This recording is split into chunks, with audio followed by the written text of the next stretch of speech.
Hello and welcome to How to Love Successfully.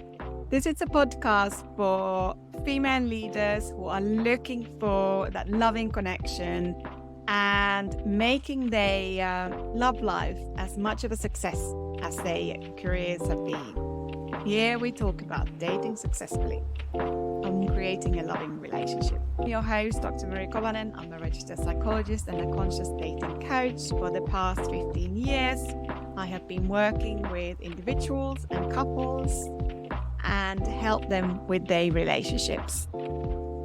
I share from my personal experiences of dating. I share my observations from working with clients about what makes relationships successful and how to find the right person for you. I would love to invite you to follow this podcast to get notified of the new episodes and join my email list. You will find the link in the show notes to get dating tips and notifications of any new materials. But now let's go into this episode. Hello, welcome to this episode of How to Love Successfully with me, Dr. Kovanen. Today we'll be talking about strong female leaders, vulnerability, and dating. So what comes up for you when you are thinking about vulnerability, being a strong female leader, and dating? What do you notice in your body when you think about the words vulnerability? And why am I even deliberately focusing and calling in you, strong female leader? It is because I've learned to understand over the years working with high achieving, strong female leaders that the identity of a female leader is so very strong. And I want you to hear this message, especially when you're dating. But this does apply to you also if you are already in the relationship. As I said, that your identity as a strong female leader is very strong. And this is, of course, being strengthened by all of the achievements that you have gained over the years of working and climbing up the career ladder. But this started much, much earlier. Even when you were a little girl, you perhaps were the eldest daughter, and the expectation was on you to often look after others. Perhaps the expectation was that do well in school and look after others and just get on with it. Get on with life, get on with whatever there is to do, and don't complain too much. And then you succeeded academically. You have built your career. But in your relationships, it has been much harder for you. And maybe you've come to understand that the relationships that you have had in your past, the adult relationships, they have not been satisfying for you. And now you are looking to change your relationship track record. And you are looking to find someone who truly you can build a beautiful relationship with. For successful relationships, we need certain ingredients. And one of them being emotional safety. And that is perhaps the most important ingredient. Of course, it's not always there, but there needs to be enough of emotional safety that you feel comfortable enough.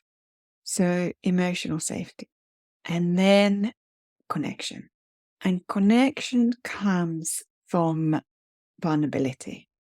And being able to share something that feels vulnerable to you and your partner hearing it.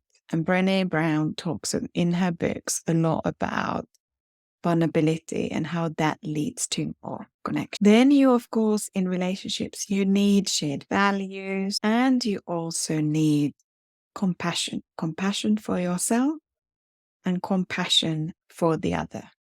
Because we are all, at the end of the day, human beings on this planet, and we don't always get everything right. Being human means that we make mistakes. And I know that you often drive for perfection. And that can be a really hard burden on you in relationships, but also in your well-being and in your career. So, of course, from the beginning, when you're dating, you don't know if this person is compatible with you, whether they have the enough emotional awareness, whether they have share the same goals in life, or they have the same values in life. And that's why the dating process is so important. It is the process of vetting someone for the most important role in your life, to become the person or becomes your go-to person, someone who you can turn to both when you're celebrating and when you're having a hard time, and you feel supported by this person. You feel that you can turn to them anytime when you've got anything to share, and you can always connect with them. So today I wanted to focus on vulnerability because it is in the heart of a good enough relationship. And it is such an important matter. Without vulnerability in the relationship, it is a surface level relationship. And maybe you have experienced that in the past. Often it happens that two people get together and there's certain maybe assumptions about how things should be and so on. But both are quite scared of really bringing up really deep and difficult matters to their relationship.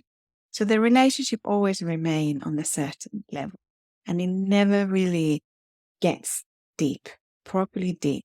They both would share about what is truly valuable and even very sensitive to them. And many men and women fall into these surface level relationships because deep down they're scared of vulnerability. It is about being scared of being seen as me, as the vulnerable person or imperfect. At the end of the day, we all long to connect. We all long to be seen as special in the eyes of someone else. And maybe you have developed these beliefs that you need to be in a certain way in order to be loved. And that can block love, that can block vulnerability and connection. Many people are not even aware that they are scared of vulnerability because they haven't spent enough time reflecting on something like that. But when you look at your previous relationships, how much did you share of yourself in them? And you may also think about what was the role that you took in your relationships? What's that similar role you took in your childhood relationships? Did you find yourself hiding certain parts of you in those relationships? And maybe there are even parts of you that feels really difficult for you to admit to yourself. Because we all do have those parts that we feel ashamed of. Have you got a dating dilemma? Are you wondering what is stopping you from finding love? If you haven't heard yet, I have free 30-minute dating clinic consultations available every month. And during these meetings, I will ask you specific questions to help you to figure out what is stopping you from finding love. You will leave with clarity and a plan how to move forward in finding love for you. You can find the details in the show notes, and I would love to see you there. Let's go now back to the episode.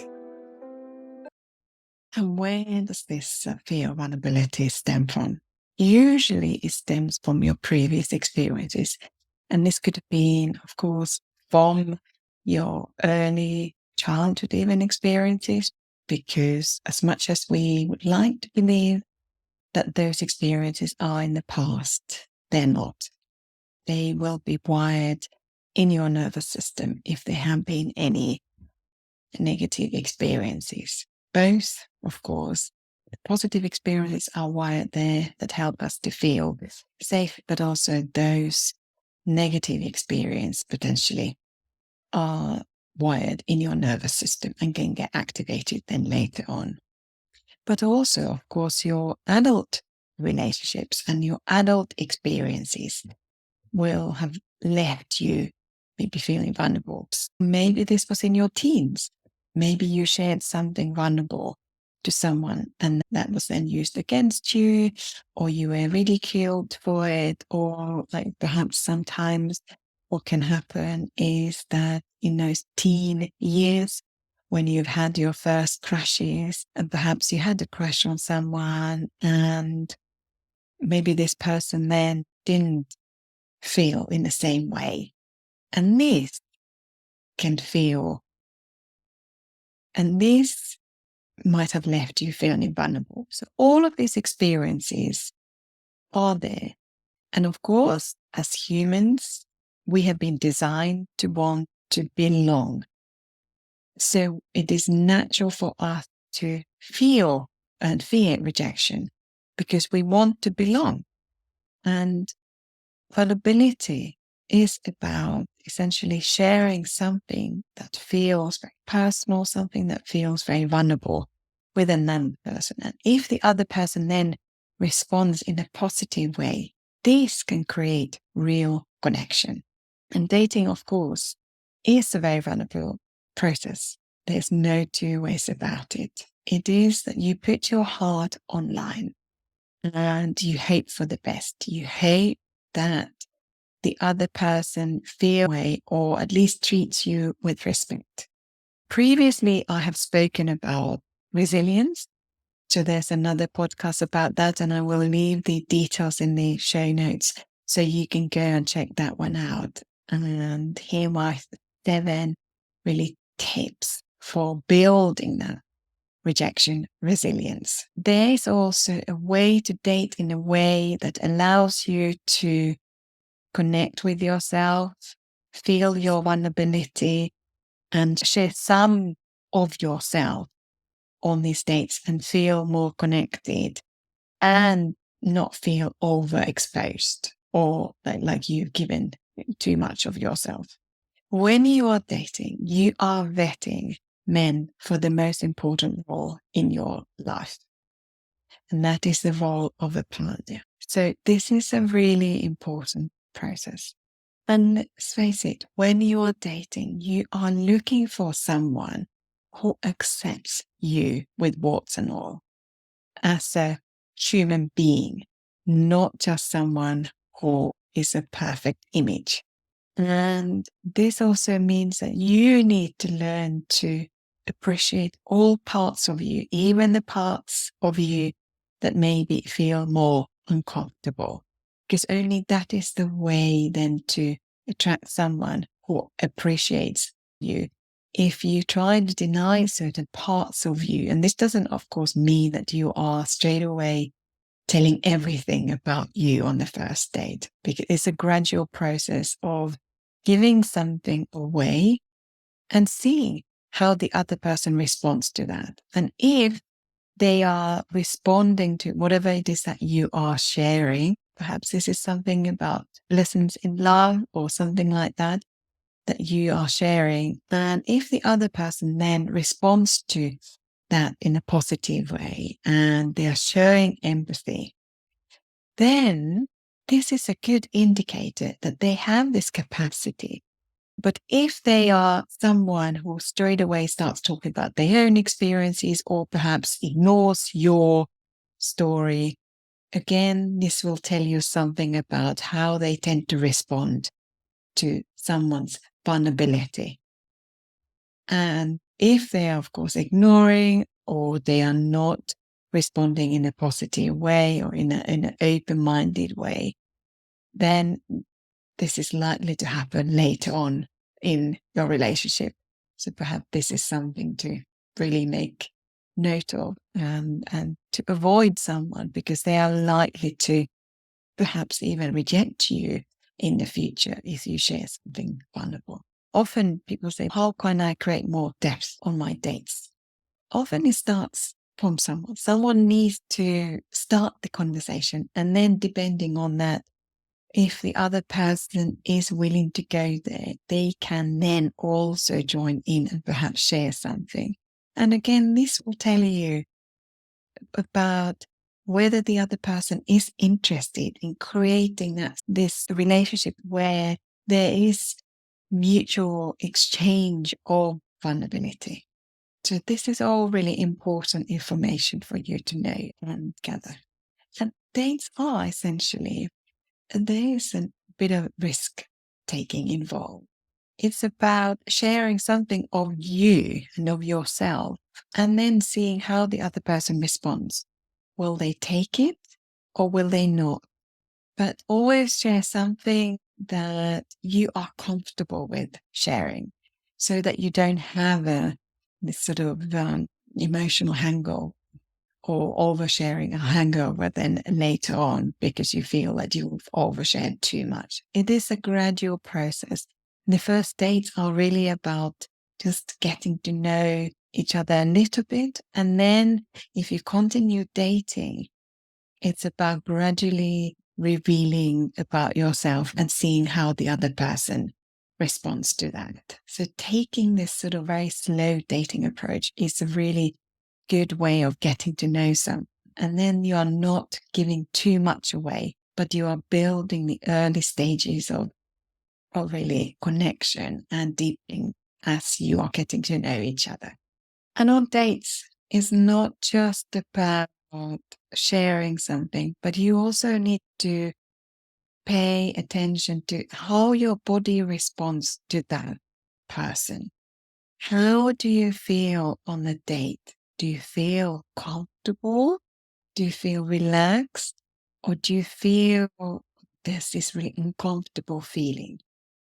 And you need to honor your nervous system and your bodily cues, because they are there to tell you something about what's going on during this date. And this could be about the dynamic that you have with this other person, or it could be a personal fear. So it is really important to pay attention to this. And these things I help my clients to work through. First of all, get to know themselves, get to understand what kind of relationship they want to build in the future, but also how to navigate vulnerability, for example, in dating situations in a way that feels good, that you're not giving away too much, but you're also then using vulnerability to create connection and build the relationship, if that's on the cards, but also using vulnerability almost in a way to assess, is the other person suitable for this? Are they a good match? Do they want to, and do they have the capacity to be vulnerable and share something of themselves, or are they very closed off? All of this is about really information gathering in the early stages. And this is everything that I help my clients with.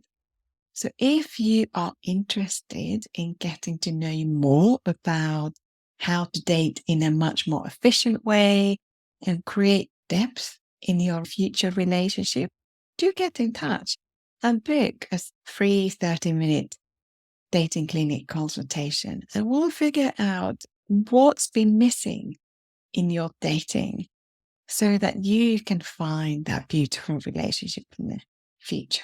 If you learn something new, please leave a review on your favorite podcast platform. That way other women like you can hear about this and learn, and also build a beautiful relationship with you. And please remember, give yourself the love you want first, and then you will attract the right person and the right relationship. Bye for now.